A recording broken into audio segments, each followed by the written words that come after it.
પ્રમુખ એજ્યુકેશનમાં તમારું સ્વાગત છે। આજે ધોરણ 5 પ્રકરણ 13 ગુણાકાર અને ભાગાકારની રીતો પ્રેક્ટિસ વર્કમાંથી તેનો પ્રશ્ન આપણે 11 આમાં જ જોવાના છીએ।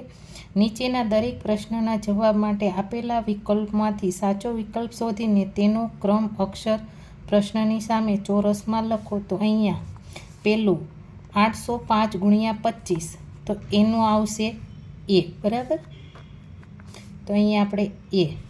પછી બીજું 153 ગુણ્યા 236 તો એમાં આવશે બી,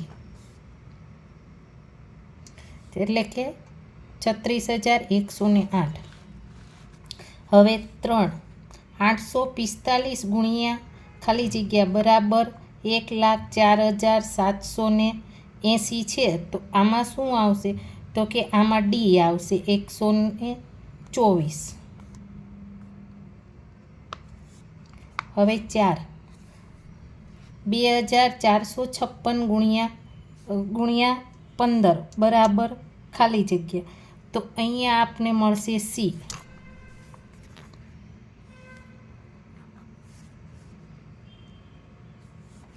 હવે પાંચમું, એક પુસ્તકની કિંમત ₹125 હોય તો 25 પુસ્તકોની કિંમત રૂપિયા ખાલી જગ્યા થાય, તો અહીંયા આપણને બી મળશે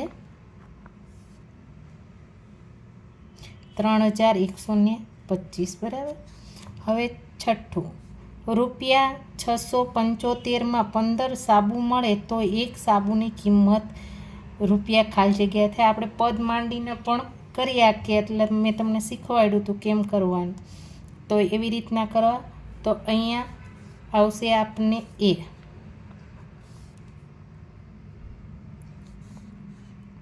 હવે દાખલા નંબર 7 નંબર, 680ને 13 વડે ભાગતા શેષ ખાલી જગ્યા મળે છે, તો કે બી, એટલે કે 4 મળે।